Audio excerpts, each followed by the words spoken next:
नमस्कार साथियों, online nursing classes में आपका स्वागत है।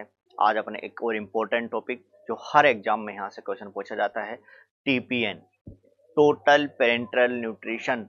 टोटल पेरेंटल न्यूट्रिशन क्या होता है, इसके बारे में अपन देखते हैं। टोटल पेरेंटल न्यूट्रिशन किसके द्वारा कहाँ से एडमिनिस्ट्रेशन किया जाता है, कौन सी लाइन्स का अपन इसके लिए यूज़ करते हैं, इसके लिए कंपोनेंट कौन कौन से होने हैं, उन कंपोनेंट से क्या क्या है, और उसके बाद में इसके कॉम्प्लिकेशंस क्या हैं, इन चीज़ों के बारे में अपन डिस्कस करेंगे। आइए देखते हैं हम वन बाय वन। सबसे पहले अपन बात करते हैं टीपीएन। टीपीएन टीपीएन का मतलब है total parental nutrition. Total parental total parental nutrition. Total parental nutrition, TPN. तो टोटल पेरेंटल न्यूट्रिशन एक्चुअल में होता क्या है, क्या दिया जाता है।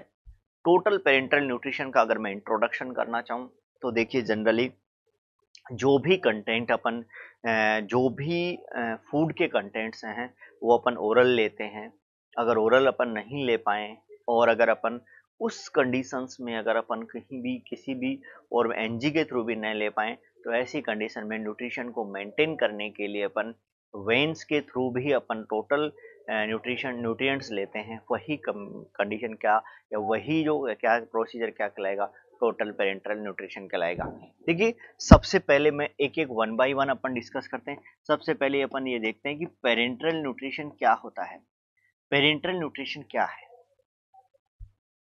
पेरेंटल न्यूट्रिशन का मतलब है जो न्यूट्रिएंट्स अगर अपन वेन के थ्रू सप्लाई करेंगे वो क्या कहलाएंगे, पेरेंटल न्यूट्रिशन कहलाएंगे। जो सप्लाईज न्यूट्रिएंट्स वाया वेन्स, इसका मतलब अपन कहेंगे पेरेंटल न्यूट्रिशन। पेरेंटल न्यूट्रिशन, और पेरेंटल न्यूट्रिशन का मतलब है supplies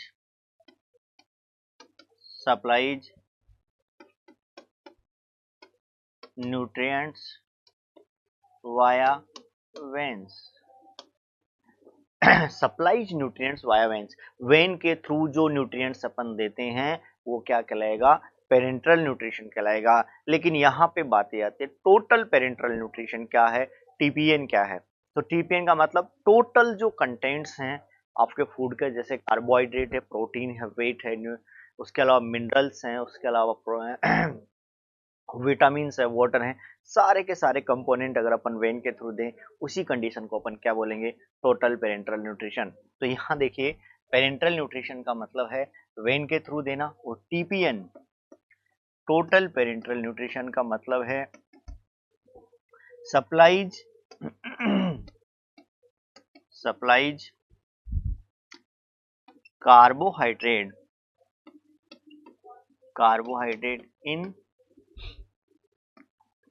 in form of dextrose. अगर अपन डायरेक्ट ब्लड में दे रहे हैं, ये डायरेक्ट वेन में दे रहे हैं, तो वही कंपोनेंट देंगे जो ब्लड में एब्जॉर्ब होते हैं। तो आपने कहा supplies carbohydrate in form of dextrose, protein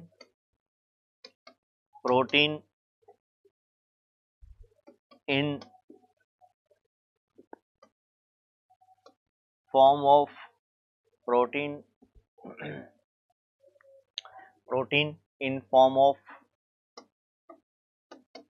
amino acids, protein in form of amino acids, fat in emulsified form. आपने कहा कार्बोहाइड्रेट डेक्सट्रोज के फॉर्म में, प्रोटीन अमाइनो एसिड के फॉर्म में, फैट इमल्सिफाइड फॉर्म में, comma minerals, comma vitamins and water via veins।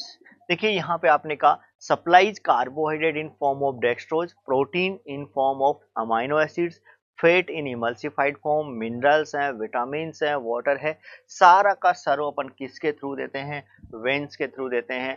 वो condition या वो प्रोसेस क्या कहलाएगा, टीपीएन, टोटल पेरेंटल न्यूट्रिशन कहलाएगा। तो ये तो आपका अभी एक इंट्रोडक्शन है कि टीपीएन क्या है, पेरेंटल न्यूट्रिशन क्या है, टीपीएन क्या है। इसके आगे अपन चलते हैं थोड़ा सा। Administration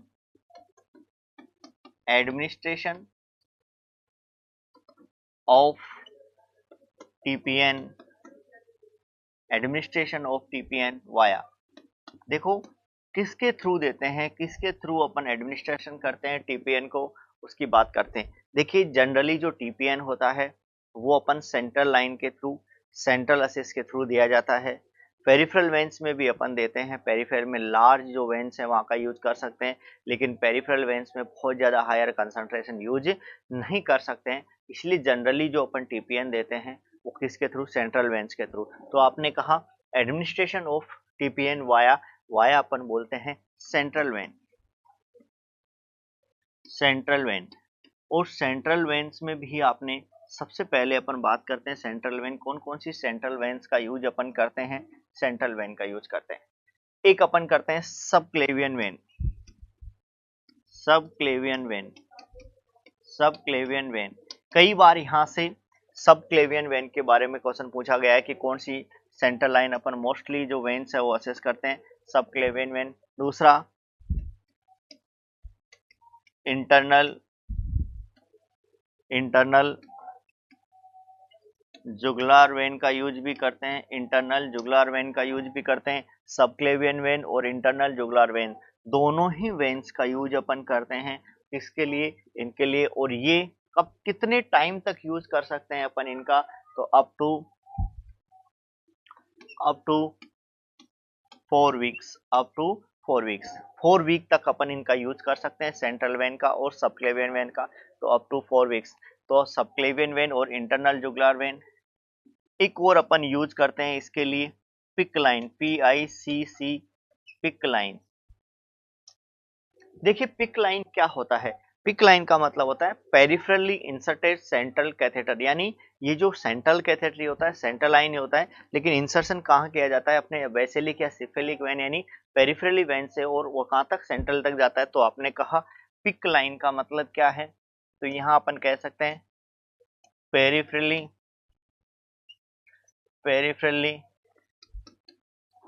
inserted central catheter, peripherally inserted central catheter. और उसको जो अपन सबक्लेवियन वेन या इंटरनल जुगुलार वेन उसमें अपन 4 वीक तक यूज करते हैं, इसको मोर देन 4 वीक तक अगर यूज करना हो तो इसको अपन यूज कर सकते हैं, use more than 4 weeks, use more than 4 weeks, 4 week से ज्यादा के लिए अपन इसका यूज करते हैं, तो ये कहलाए पिक लाइन कहलाएगी। तो आपने कहा सेंट्रल लाइन का यूज करते हैं, और सेंट्रल लाइन में सबक्लेवियन वेन का यूज करते हैं, यानी कौन सी, या फिर इंटरनल जुगुलार वेन का यूज करते हैं, या अपन इसमें पिक लाइन का यूज कर सकते हैं। पिक लाइन का मतलब पेरिफेरल से इंसर्ट करते हैं, लेकिन जाता सेंट्रल कैथेटर ही है। ये जो आपने सेंट्रल कैथेटर का नाम बोला, तो टीपीएन के लिए कौन कौन से सेंट्रल कैथेटर का यूज किया जाता है, क्योंकि जो टीपीएन होता है उसमें लार्ज बोरे वाले, जो लार्ज जिनका बोर लार हो जाए उनको अपन यूज करते हैं। तो central catheter, central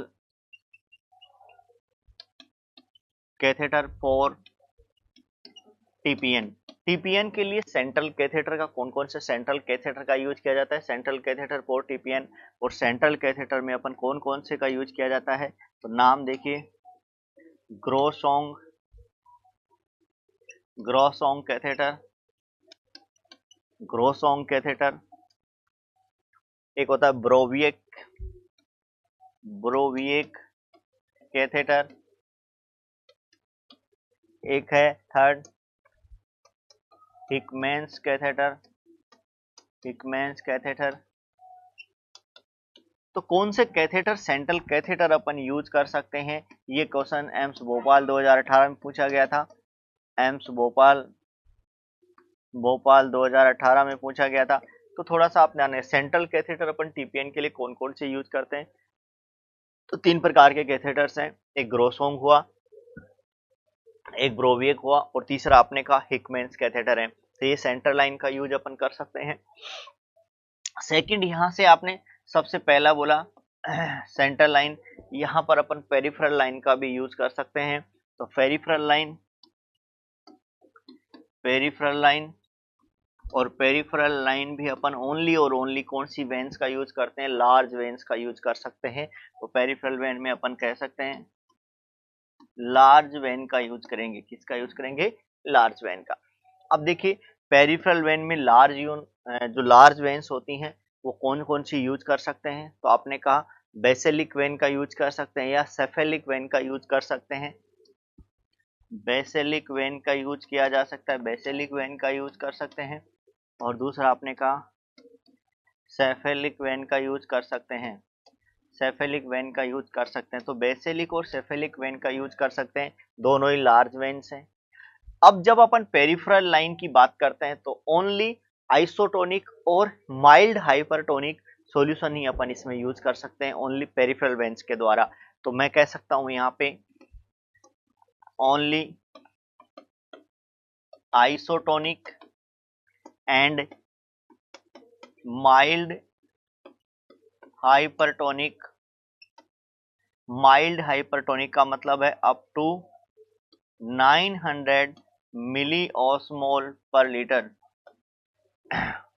only isotonic and mild hypertonic up to 900 ml hypertonic solution ही यूज कर सकते हैं। किसके द्वारा, पेरिफेरल में। जिनकी ऑस्मोलरिटी 900 से नीचे है वही अपन यूज कर सकते हैं, नहीं तो कॉम्प्लिकेशंस हो जाते हैं यहाँ पर। और कॉम्प्लिकेशंस यहाँ स्क्लेरोसिस या फ्लेबाइटिस जैसी कंडीशन देखने को मिलती है। तो आपने कहा पेरिफेरल वेन्स, और पेरिफेरल वेन्स में आपने कहा लार्ज वेन का यूज करते हैं जैसे बेसिलिक और सेफेलिक वेन का। और यहाँ से केवल आप आइसोटोनिक और माइल्ड हाइपरटोनिक, और माइल्ड हाइपरटोनिक में भी जो ऑस्मोलिटी है कितने तक यूज कर सकते हैं, 900 मिली ऑस्मोल पर लीटर तक यूज कर सकते हैं।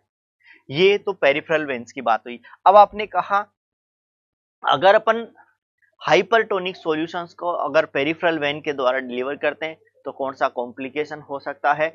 एम्स जोधपुर 2017 में ऐसा क्वेश्चन पूछा गया था। तो देखना यहाँ पर एक नोट डाल के अपन एक बात लिखते हैं।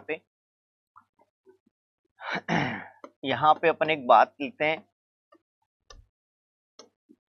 Delivery of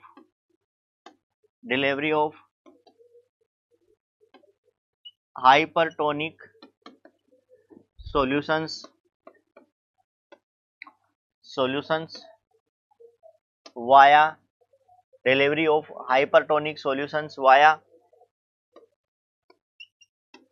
peripheral veins can cause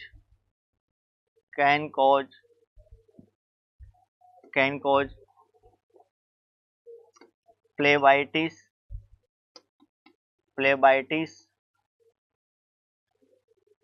और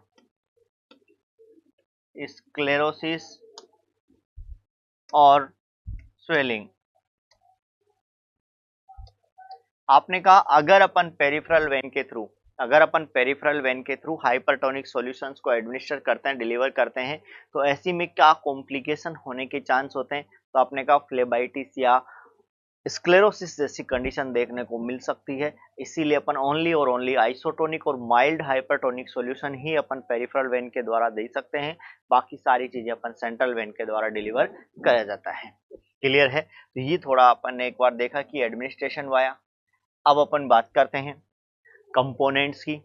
कौन कौन से कंपोनेंट्स अपन यूज करते हैं टीपीएन के लिए। तो components of TPN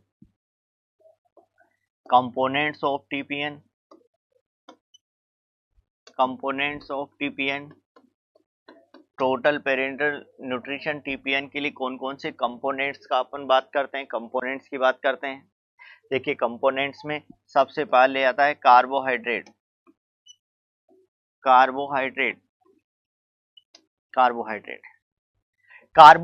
upon generally देखिए यहाँ पे कार्बोहाइड्रेट की आपने बात की।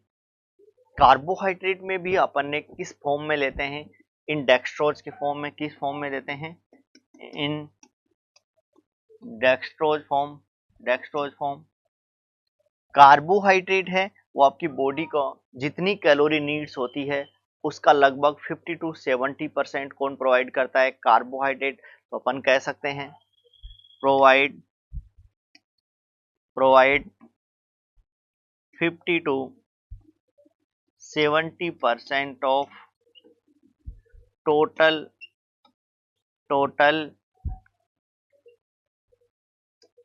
Calorie needs of body. तो आपने कहा कि टोटल जितना भी कार्बोहाइड्रेट अगर बॉडी को रिक्वायर होता है, या मैं कह दूं कार्बोहाइड्रेट है, टोटल जितनी एनर्जी बॉडी को चाहिए उसका कम से कम 50 से 70% ओनली अकेला कार्बोहाइड्रेट प्रोवाइड करता है।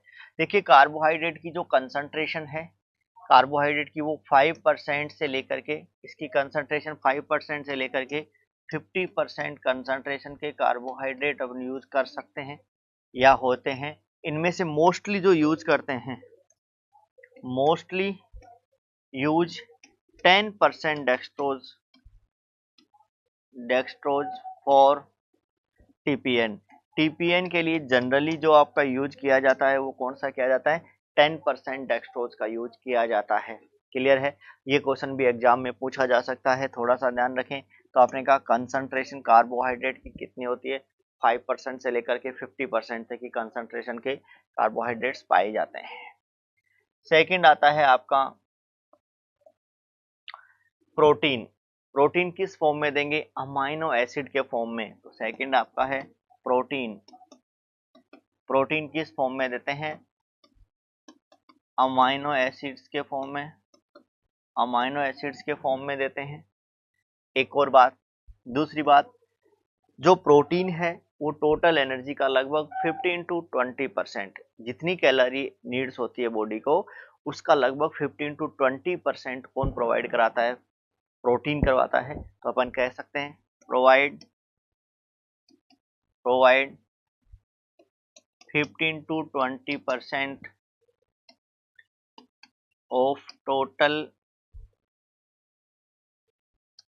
Calorie need of the body.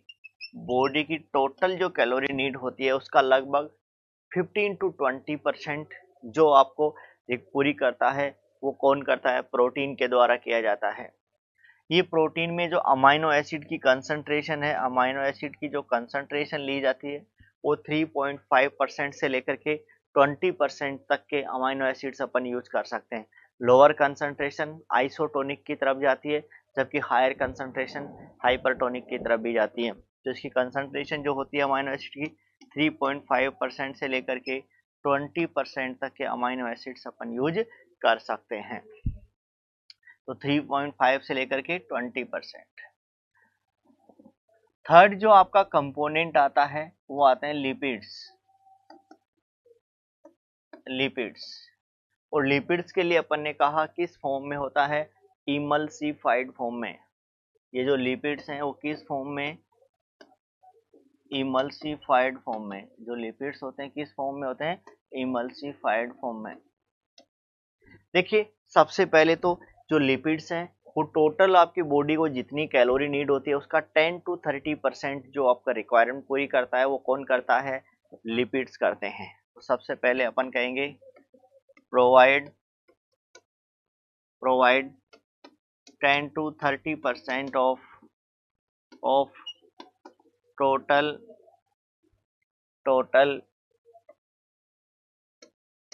Calorie needs of body. आपने कहा provide 10 to 30% of total calorie needs of body, यानी जितनी बॉडी को चाहिए कैलोरी नीड उसका 10 to 30% कौन पूरा करता है? कौन पूरा करता है?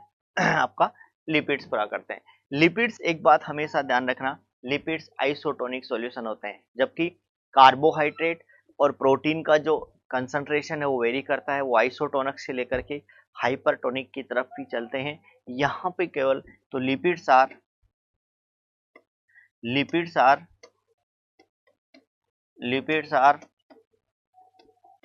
Isotonic solutions. लिपिड्स जो होते हैं वो आइसोटोनिक सॉल्यूशंस होते हैं। Lipids are isotonic solution, lipids isotonic solution होते हैं। एक और बात देखिए, लिपिड्स के लिए अगर अपन बात करते हैं, इसके कंपोनेंट कौन कौन से हैं जो अपन लिपिड्स के लिए यूज करते हैं। Component of lipids, component of lipids, component of lipids. Lipids के कौन कौन से कंपोनेंट हैं जो यहाँ पे यूज करते हैं। अब कंपोनेंट में देखना, linoleic acid, linoleic acid, linolenic acid, linolenic acid, oleic acid,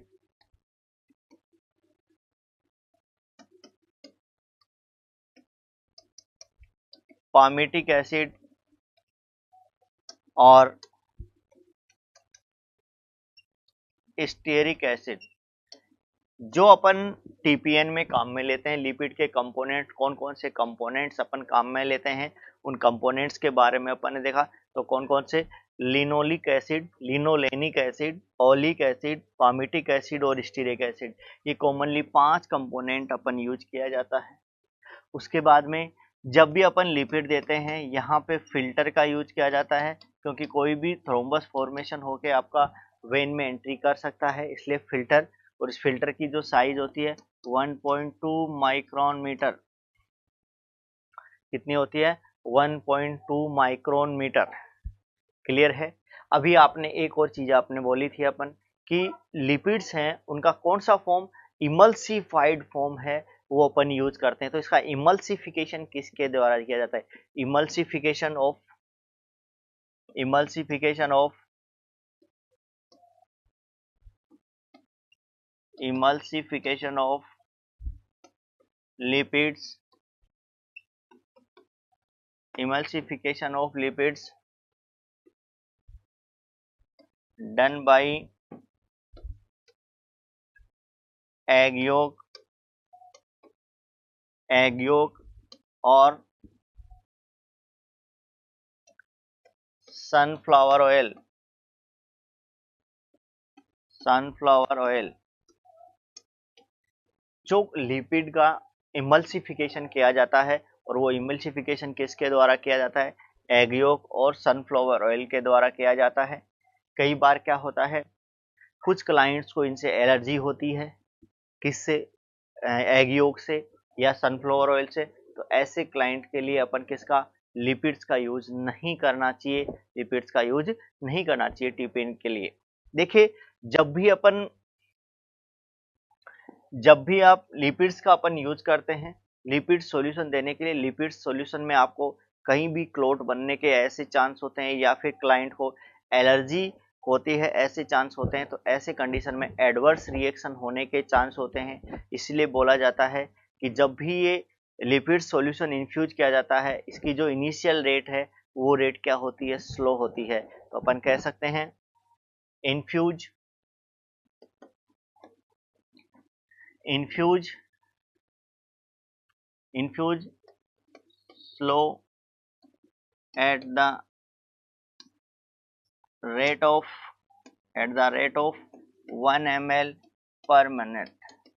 जो इनिशियल रेट है, इनिशियली रेट है वो क्या रहेगी आपकी, infuse the slow at the rate of 1 ml per minute. यानी जो इनिशियल रेट है यहाँ पे वो कितना रहेगा, स्लो रहेगा।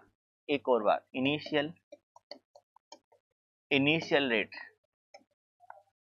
For first 30 minute, first 30 minute के लिए, क्योंकि फर्स्ट 30 मिनट में यहाँ एडवर्स रिएक्शन होने के चांस ज़्यादा होते हैं। Initial rate for first 30 minute क्या रहेगा, infuse slow at the rate of 1 ml per minute. एक और बात, जब भी अपन ये देते हैं तो उससे आपको मॉनिटर, वाइटल साइन है उनको मॉनिटर करते रहना चाहिए। और कितने टाइम से, तो अपन कह सकते हैं monitor, monitor vital science, monitor vital science every 10 minute, interval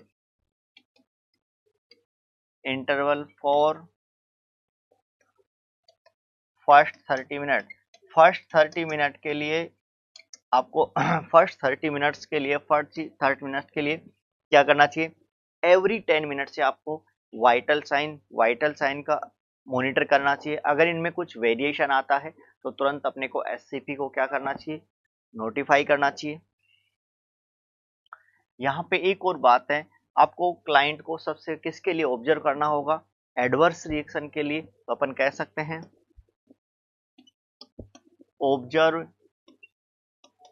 observe client for adverse reaction, observe client for adverse reaction for first 30 minute.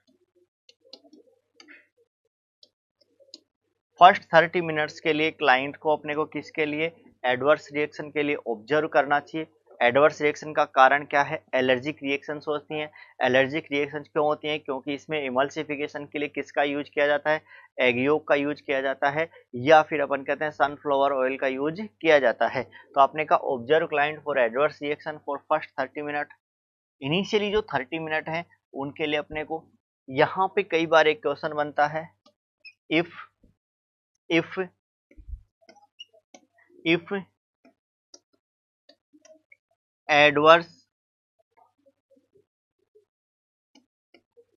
adverse reaction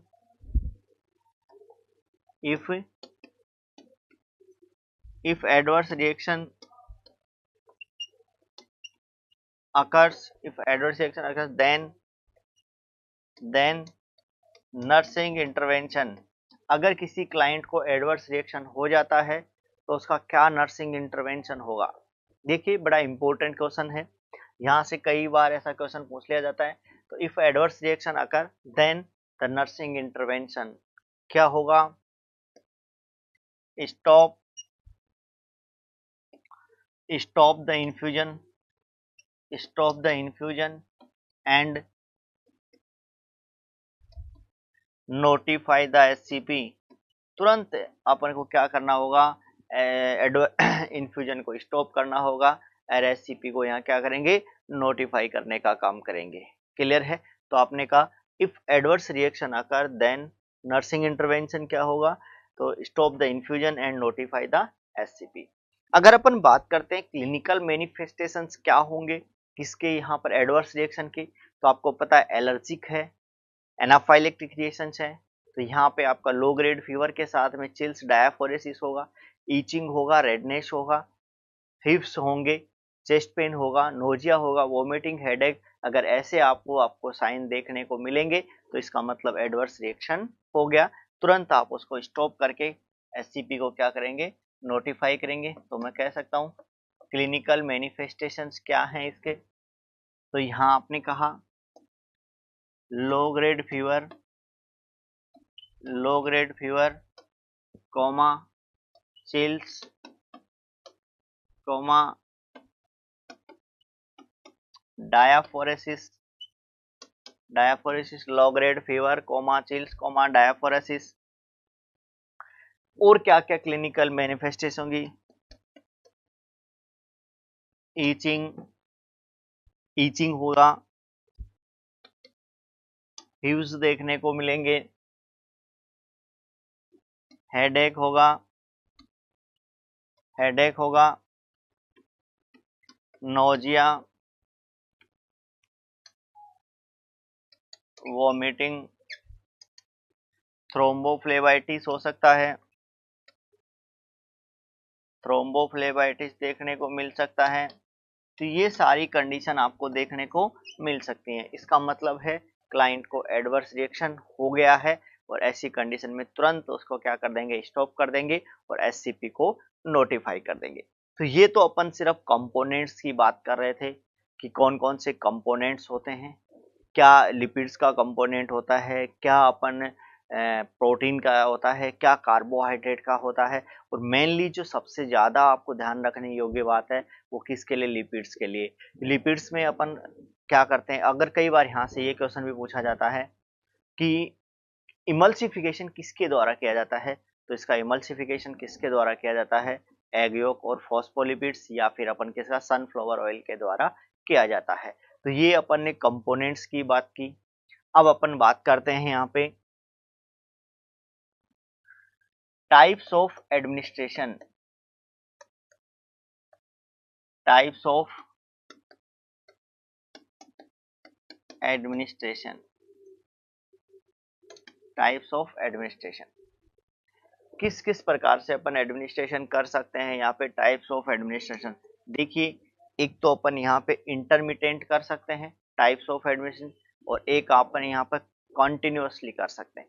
continuous का मतलब है 24 आवर्स में इन्फ्यूजन के द्वारा अपन, और इंटरमिटेंट का मतलब है डे और नाइट टाइम में, और मोस्टली नाइट टाइम में ही अपन करते हैं।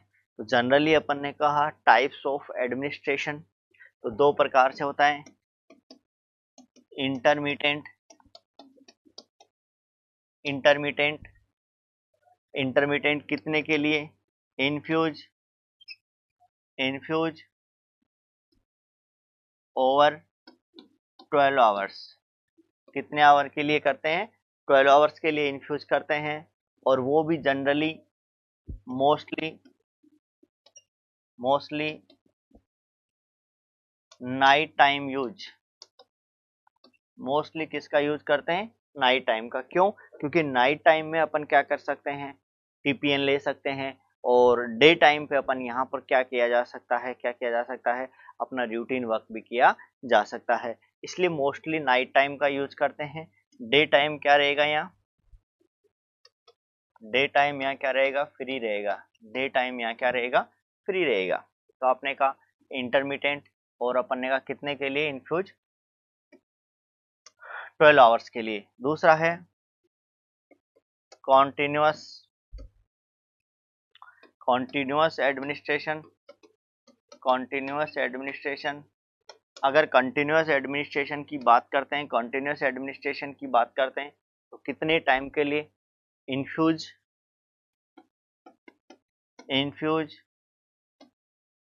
Over 24 hours. Infuse over 24 hours. 24 hours तक के लिए अपन इन्फ्यूज करते हैं बाई इन्फ्यूजन पंप के द्वारा 24 आवर्स के लिए अगर अपन टीपीएन देते हैं तो क्या कहलाएगा? कॉन्टिन्यूअस एडमिनिस्ट्रेशन कहलाएगा। तो आपने कहा एडमिनिस्ट्रेशन कंटिन्यूअस करेंगे या फिर इंटरमिटेंट करेंगे, ये डिपेंड करता है। इंटरमिटेंट में कॉमनली एक रिस्क रहता है, यहाँ हाइपोग्लाइसीमिया का। इंटरमिटेंट में यह रिस्क रहता है हाइपोग्लाइसीमिया का। देखिए, ये तो आपने एडमिनिस्ट्रेशन देख लिया, डिसकंटिन्यूएशन देख लिया क्या है। कुछ इंपॉर्टेंट पॉइंट्स और हैं जिनके बारे में अपन डिस्कस करते हैं यहाँ पे। देखिए, कुछ इंपॉर्टेंट पॉइंट्स की बात करेंगे यहाँ पे। सबसे पहले कुछ नोट्स मैं आपको लिखाना चाहता हूँ, कुछ नोट्स बता। देखिए, जब भी अपन टीपीएन देते हैं, एक बात हमेशा याद रखना, कार्बोहाइड्रेट के इसमें हायर कंसंट्रेशन को यूज किया जाता है। किसको? हायर 10%, क्योंकि उस टाइम पे जब अपन एडमिशन करते हैं तो इसमें इतना इंसुलिन नहीं होता कि उसको पूरे को ये क्या कर ले, मेटाबोलाइज कर दे। इसलिए अपन इसमें कुछ रेगुलर इंसुलिन भी एडेड करते हैं, जिससे हाइपोग्लाइसीमिया का रिस्क को रोका जा सके। तो अपन कह सकते हैं एडेड रेगुलर इंसुलिन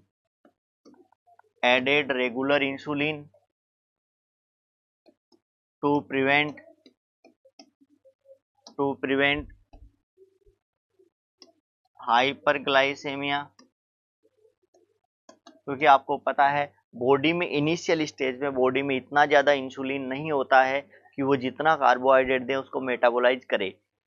इसीलिए इनिशियल स्टेज में होता क्या है कि जो धीरे धीरे, जैसे आपने कहा हायर कंसंट्रेशन आपने दी, और अगर आपने उस टाइम पे ज़्यादा या तो रैपिड एडमिनिस्ट्रेशन कर दिया है तो तुरंत क्या हो जाएगा? Hypoglycaemia.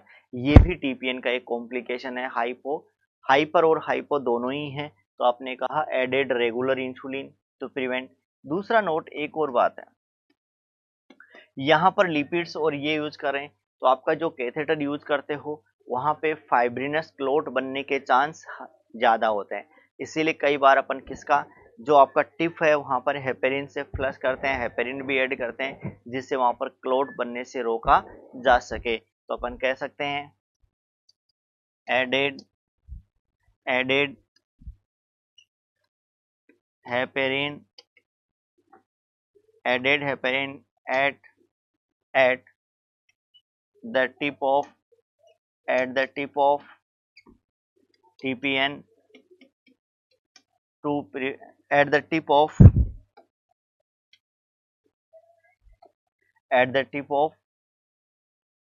catheter at the tip of catheter to prevent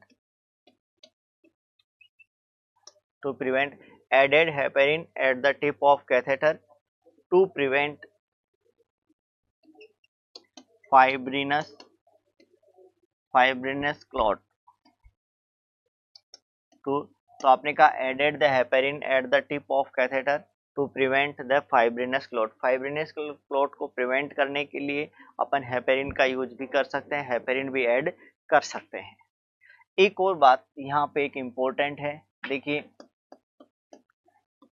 जब भी अपन टीपीएन देते हैं, टीपीएन देंगे तो आपका इफेक्टिवनेस कैसे आएगा, टीपीएन का प्रॉपर इफेक्टिव कैसे रहेगा, ये चीज भी आपको पता होना चाहिए। देखिए इफेक्टिवनेस देखने के लिए सबसे पहले यहाँ अपने को वेट चेक करना पड़ेगा पेशेंट का। क्यों? क्योंकि जितने कंपोनेंट अपन ओरली ऐसे लेते हैं वही सारे वेंस के थ्रू ले रहे हैं, तो नॉर्मली बॉडी का जो वेट है वो थोड़ा इंक्रीज होता है। और अपन इफेक्टिवनेस कब देखते हैं? जब 1 से 2 LBS पर वीक तक अगर वेट बढ़ता है तो ये नॉर्मल कंडीशन है, इफेक्टिव है। तो मैं कह सकता हूँ effectiveness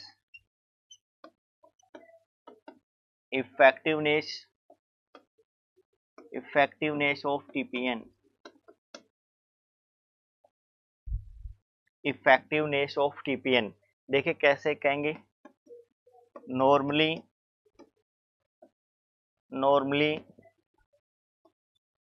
वेट गेन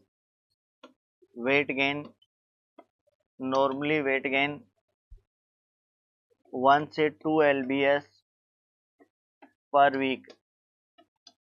आपने कहा नॉर्मली जब अपन टीपीएन देते हैं तो टीपीएन के थ्रू नॉर्मली जो वेट गेन होता है तो उसको अपन क्या बोलेंगे, कितना होता है? 1 से 2 LBS पर वीक। ये बात भी थोड़ा सा ध्यान रखना, ये क्वेश्चन पूछा जा सकता है। अगर ये 1 से 2 LBS यानी 3 LBS से ज्यादा अगर वेट गेन करता है, अगर ज्यादा वेट गेन करता है क्लाइंट, इसका मतलब है जो आपने रेट दी है, जो रेट अपन ने डिसाइड की है वो रेट क्या थी? ज्यादा थी, रैपिड एडमिनिस्ट्रेशन किया गया था। ऐसा क्वेश्चन भी कई बार बना के डालता है, वो अपन देखेंगे। यहीं पे एक नोट और डाल सकते हैं, यहीं पे एक क्वेश्चन और बता सकते हैं, एक नोट और डाल सकते हैं। If weight gain more than 3 LBS per week, if weight gain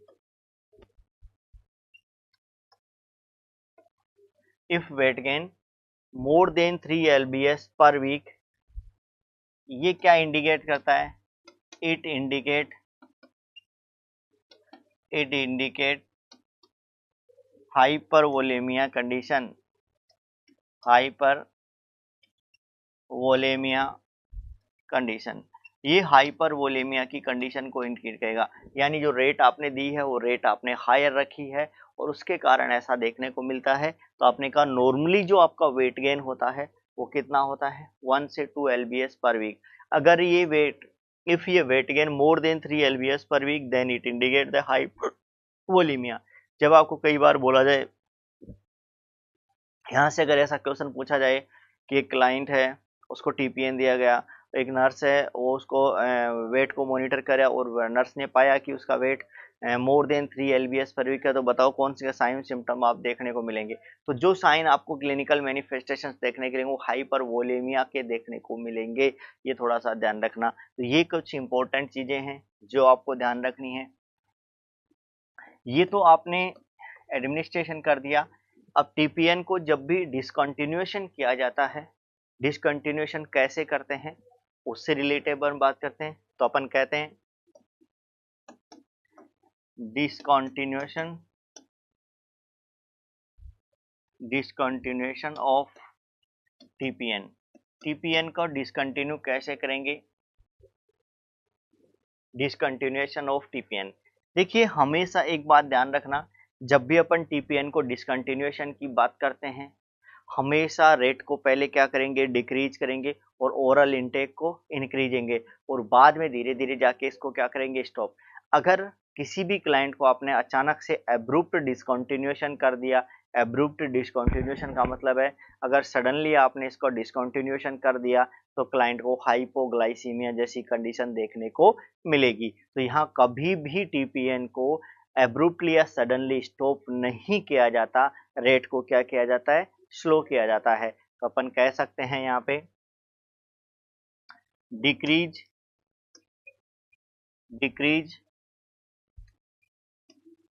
flow rate, decrease flow rate and oral intake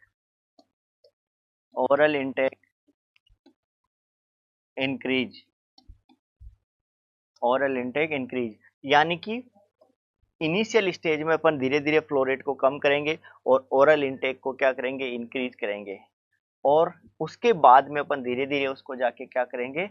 stop करेंगे। दूसरा आपको मैंने अभी कराया था, इफ एब्रुप्ट डिसकंटिन्यूएशन, एब्रुप्ट का मतलब है अचानक से, सडनली। यहाँ एक क्वेश्चन पूछा जाता है, इफ एब्रुप्ट डिसकंटिन्यूएशन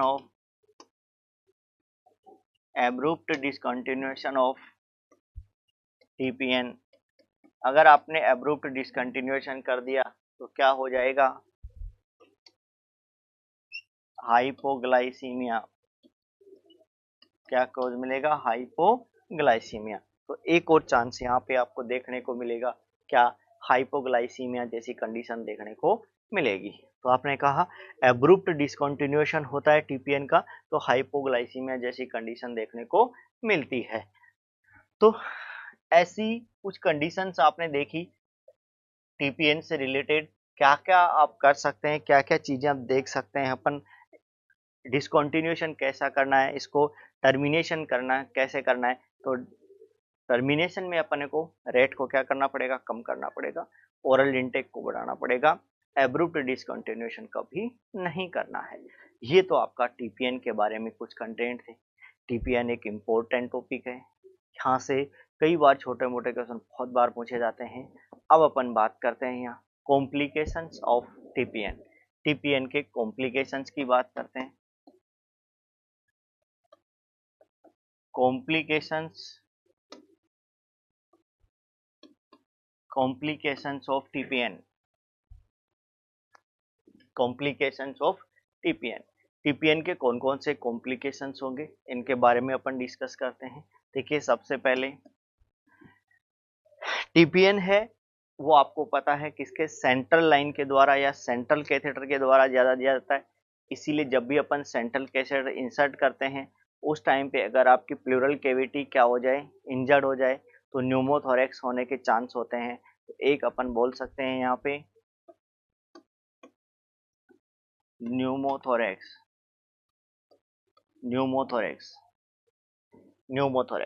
ठीक है। In exact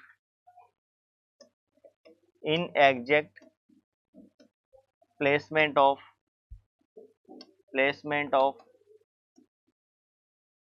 central catheter, in exact placement of central catheter, central catheter का प्रॉपर प्लेसमेंट नहीं हो तो उस कंडीशन में क्या हो सकता है? न्यूमोथोरिक्स। और न्यूमोथोरिक्स का मतलब क्या है? Collection of air in plural space. इसका मतलब क्या है? Collection of air in plural space. Plural space में कलेक्शन हो जाए तो उस कंडीशन को अपन क्या बोलेंगे? न्यूमोथोरिक्स बोलेंगे। देखिए न्यूमोथोरेक्स जब भी होता है तो इसके क्या क्लिनिकल मैनिफेस्टेशंस आपको देखने मिलेंगे? क्या क्लिनिकल मैनिफेस्टेशंस अपन देख सकते हैं? देखिए जब भी न्यूमोथोरेक्स की बात है तुरंत क्या होगा? चेस्ट पेन होगा, डिस्निया होगा, चेस्ट पेन होगा, डिस्निया होगा, डिस्निया होगा। उसके अलावा और क्या हो सकता है, शोल्डर पेन होगा,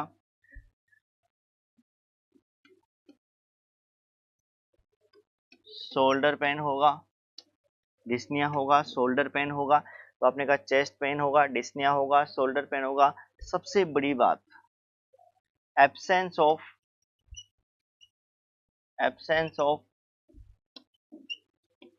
breath sound eight affected site. तो आपने कहा एब्सेंस ऑफ ब्रीथ साउंड, यानी ब्रीथ साउंड एब्सेंट होंगी कहाँ पे, अफेक्टेड साइड पे। तो ऐसी कंडीशन में आप क्या करेंगे, देखिए तुरंत अगर ऐसा लगता है आपको तो तुरंत अपन क्या कर सकते हैं, नर्सिंग इंटरवेंशन क्या होगा इसका, नर्सिंग इंटरवेंशन क्या होगा। देखिए जब भी न्यूमोथोरेक्स जैसी कंडीशन होती है तुरंत आपको एससीपी को क्या करना चाहिए, नोटिफाई करना चाहिए। तो सबसे फर्स्ट इंटरवेंशन तो होगा notify the SCP.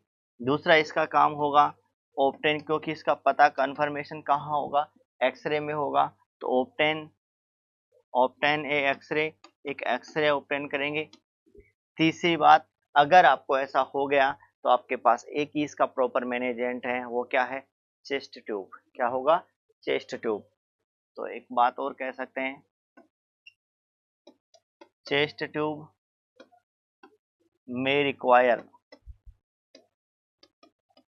Chest tube में रिक्वायर, इसी का मैनेजमेंट यही है, मेनली न्यूमोथोरेक्स का मैनेजमेंट यही है।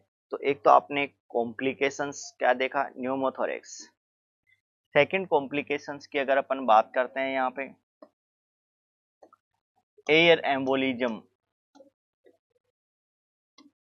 एयर एम्बोलिज्म एक कॉम्प्लिकेशन आपका होता है, एयर एम्बोलिज्म। एयर एम्बोलिज्म अपन पहले से ही ऑलरेडी पढ़ चुके हैं। एयर एम्बोलिज्म आपको आईवी थेरेपी में मैंने पढ़ा चुका हूँ। एयर एम्बोलिज्म के कारण क्या हो सकता है। तीसरा देखिए, फ्लूइड ओवरलोड या हाइपरवोलेमिया, फ्लूइड ओवरलोड या हाइपरवोलेमिया, फ्लूइड ओवरलोड या हाइपरवोलेमिया। देखिए फ्लूइड ओवरलोड या हाइपरवोलेमिया का क्या मतलब है, यहाँ अगर आपने रैपिड एडमिनिस्ट्रेशन कर दिया तो ऐसी कंडीशन में आपको क्या देखने को मिलेगा, फ्लूइड ओवरलोड या hypervolaemia. Rapid administration, rapid administration, rapid administration अगर आपको देखने को मिलता है तो अपन उसको क्या बोलेंगे, फ्लूइड ओवरलोड या हाइपरवोलेमिया देखने को मिलेगा। तो आपने कहा रैपिड एडमिनिस्ट्रेशन कर दिया। अब इसके क्लिनिकल मैनिफेस्टेशंस आपको क्या देखने को मिलेंगे, ये चीजें देखो। वैसे तो आपने जब अपन आईवी थेरेपी पढ़े थे वहां उसके समान ही है, दोनों चीजें सेम ही है, लेकिन यहाँ कुछ चीजें आपको एक्स्ट्रा देखने को मिलेगी। वो क्या है वो देखिए। यहाँ आपने कहा जब भी आपको ऐसा बीपी क्या होगा, बीपी क्या होगा, इंक्रीज होगा। दूसरा नेक वेंस, नेक वेंस डिस्टेंशन देखने को मिलेगा, नेक वेन डिस्टेंशन देखने को मिलेगा। पल्स कैसी होंगी, बाउंडिंग पल्स होंगी, बाउंडिंग पल्स होंगी, बाउंडिंग पल्स होंगी। तो बीपी इंक्रीज होगा, नेक वेन डिस्टेंशन होगा, बाउंडिंग पल्स होगी। इसके अलावा और आप क्या क्या देख सकते हैं, क्रेकल्स ऑन ऑस्कल्टेशन, क्रेकल्स ऑन ऑस्कल्टेशन देखने को मिलेगा। थर्ड बात है चेस्ट पेन डिस्निया देखने को मिलेगा, चेस्ट पेन डिस्निया देखने को मिलेगा। मेन चीज यहाँ जो एक्स्ट्रा है वो यहाँ क्या होगा, क्या होना चाहिए extra, weight gain, weight gain more than 3 lbs per week. Weight gain कितना होगा, more than 3 lbs per week. Per week से एक वीक से यानी एक वीक में मोर देन 3 LBS से ज्यादा वेट गेन होगा, इसका मतलब हाइपरवोलेमिया की कंडीशन देखने को मिलेगी। ये यहाँ पे एक इम्पोर्टेंट है। आप देखिए यहाँ पे जब अपन नर्सिंग इंटरवेंशन की बात करते हैं, नर्सिंग इंटरवेंशन की बात करते हैं, तो नर्सिंग इंटरवेंशन क्या होगा यहाँ, क्या नर्सिंग इंटरवेंशन होना चाहिए, क्या जनरली इसका वो है। देखिए नर्सिंग सबसे पहला नर्सिंग इंटरवेंशन होगा स्लो द फ्लो रेट। सबसे पहले फ्लो रेट को क्या करेंगे, स्लो करेंगे। दूसरा यहाँ पे पोजीशन दे सकते हैं, पोजीशन दे सकते हैं। दूसरा यहाँ पर पोजीशन दे सकते हैं, पोजीशन। और पोजीशन यहाँ पे अपन कौन सी देंगे, semi Fowler, semi Fowler to Fowler position देखने को मिलेगी। Semi Fowler to Fowler position अपन दे सकते हैं यहाँ पे। उसके अलावा और अपन क्या कर सकते हैं, notify, notify the SCP, SCP को नोटिफाई कर सकते हैं। बाकी जो मैनेजमेंट है वो जैसे ही एससीपी प्रेस्क्राइब करेगा वैसे अपन कर सकते हैं। क्लियर है। तो फर्स्ट आपका था न्यूमोथोरेक्स, दूसरा एयर एम्बोलिज्म, तीसरा आपने देखा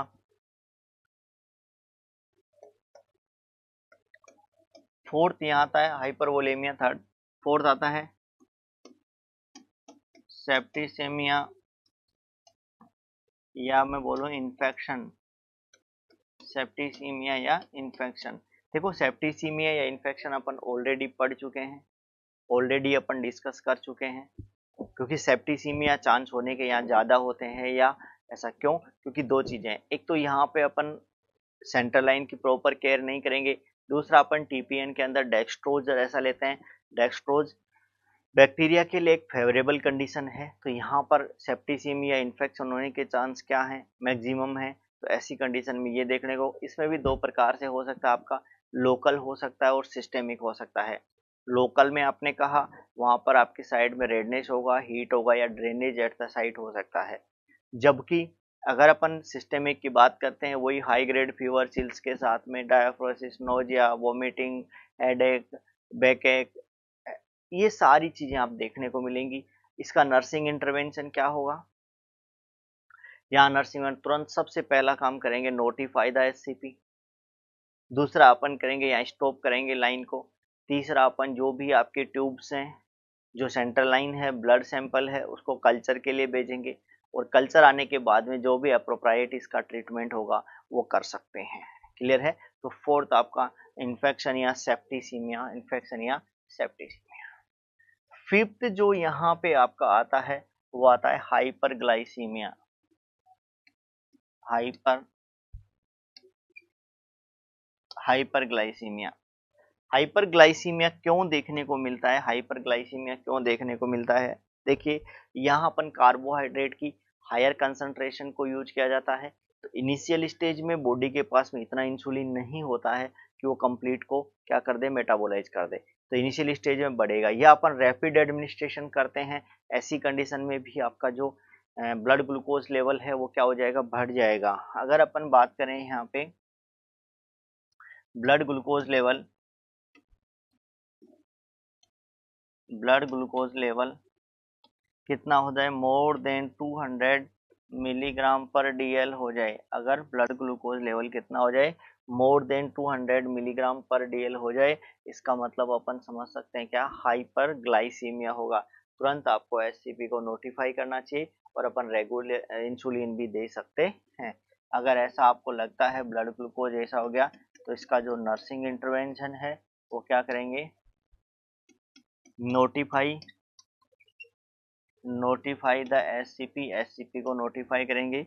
दूसरा काम अपन क्या कर सकते हैं, administer, administer regular insulin, administer regular insulin, regular insulin को एडमिनिस्टर किया जा सकता है। तो ये एक आपने इसका एक और कॉम्प्लिकेशन एक क्या देखा, हाइपरग्लाइसीमिया। एक और होता है इसका हाइपोग्लाइसीमिया।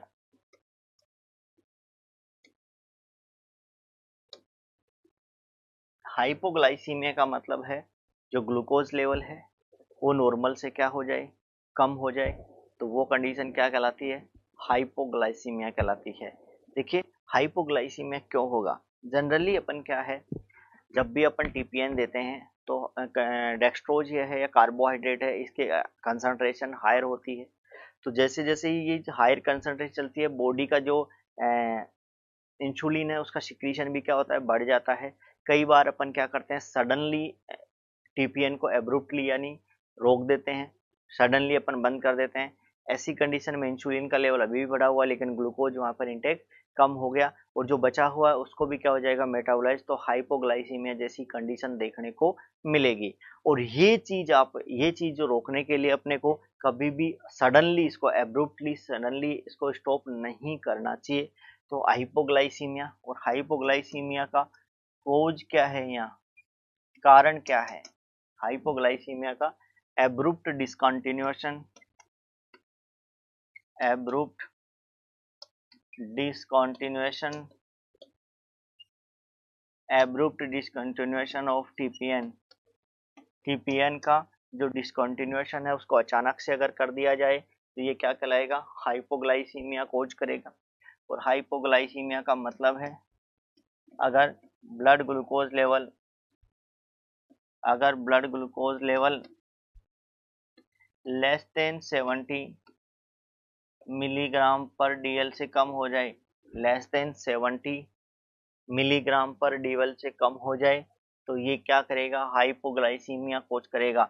तो आपने कहा हाइपोग्लाइसीमिया, जब भी हाइपोग्लाइसीमिया जैसी अपन तुरंत अगर आता है या कुछ ऐसा होता है तो तुरंत अपन क्या करेंगे, एससीपी को नोटिफाई करेंगे। तो अपन यहाँ पर बोलते हैं notify the SCP, notify the SCP. दूसरा, अगर यहाँ हाइपोग्लाइसीमिया जैसी कंडीशन आपको देखने को मिल रही है तो यहाँ पर अपन क्या कर सकते हैं, ग्लूकोज भी एडमिनिस्ट्रेशन कर सकते हैं, ग्लूकोज का एडमिनिस्ट्रेशन कर सकते हैं। तो अपन एक और बात बोल सकते हैं, एडमिनिस्टर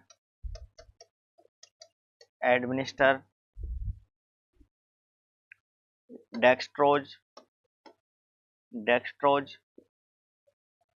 एडमिनिस्टर डेक्सट्रोज।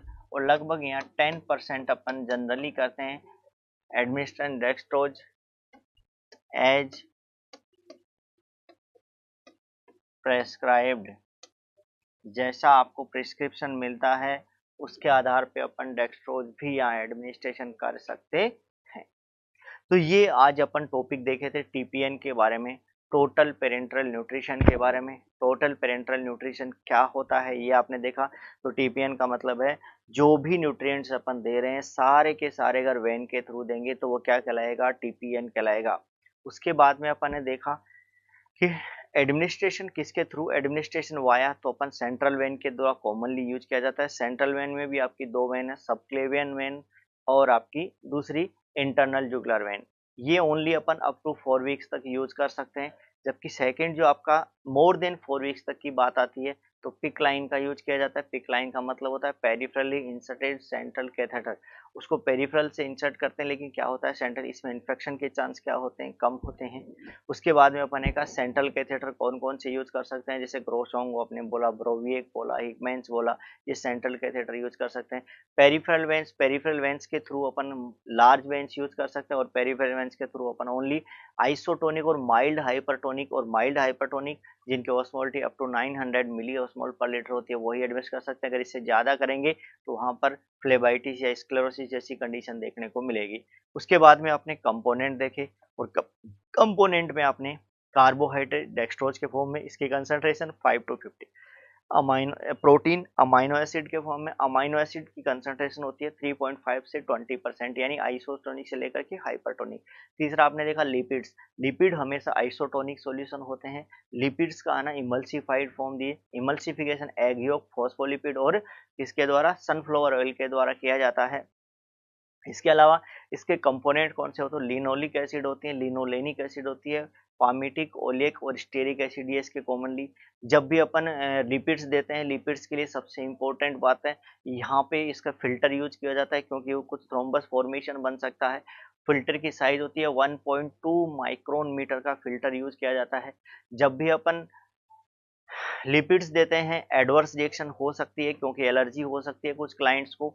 ऐसे में आपको ऑब्जर्व करना चाहिए। इनिशियल जो रेट होती है फर्स्ट 30 मिनट तक, उसको 1 ml पर मिनट रखना चाहिए।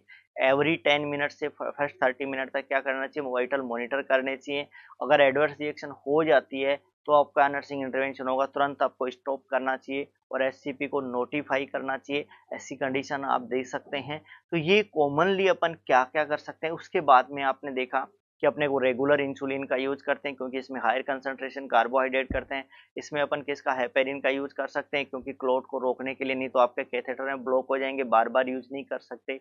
उसके अलावा आपने कहा नॉर्मली टीपीएन के द्वारा जो वेट गेन होता है वो कितना होता है, तो आपने 1 से 2 एलबीएस पर वीक तक आपका वेट गेन होता है, ठीक है। अगर मोर देन 3 होता है तो इसको हाइपरवोलेमिया की कंडीशन बोलेंगे। फिर डिस्कंटिन्यूएशन, डिस्कंटिन्यूएशन हमेशा एब्रूट सडनली डिस्कंटिन्यूएशन नहीं करेंगे, नहीं हाइपोग्लाइसीमिया हो जाएगा। कैसे करते हैं इसको, स्लोली अपन इसकी रेट को डिक्रीज करेंगे और ओरल इंटेक को बढ़ाते जाएंगे, और उसके बाद में जाके इसको स्टॉप कर सकते हैं। 1 से 2 आवर्स के बाद में स्टॉप कर सकते हैं। एक होता है यहाँ पे एक नोट डालना, एक नोट डाल देना, रीफीडिंग सिंड्रोम, रीफीडिंग सिंड्रोम,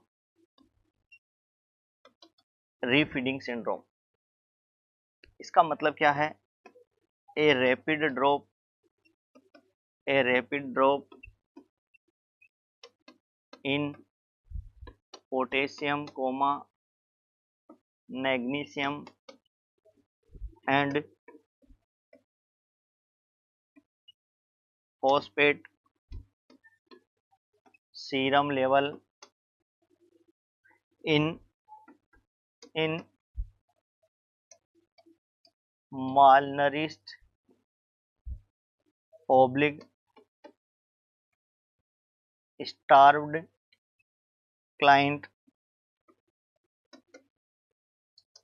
यहाँ एक नाम बताया मैंने, रीफीडिंग सिंड्रोम। देखो रीफीडिंग सिंड्रोम का मतलब है बहुत से लोग हैं वो बहुत लंबे टाइम तक भूखे रहते हैं, स्टार रहते हैं या फास्टिंग में रहते हैं, या एक सीवियर इलनेस है, मालनरिस्ट है। ऐसे क्लाइंट में अगर सडनली उनको न्यूट्रिएंट दिया जाए, टीपीएन दिया जाए, तो आपका पोटेशियम, मैग्नीशियम और फॉस्फेट है वो सेल के अंदर की ओर शिफ्ट हो जाते हैं और प्लाज्मा में इनकी कमी हो जाती है सडनली। वही क्या कहलाता है, रीफीडिंग सिंड्रोम कहलाता है। तो ये नोट है, थोड़ा सा ध्यान रखना इसके बारे में।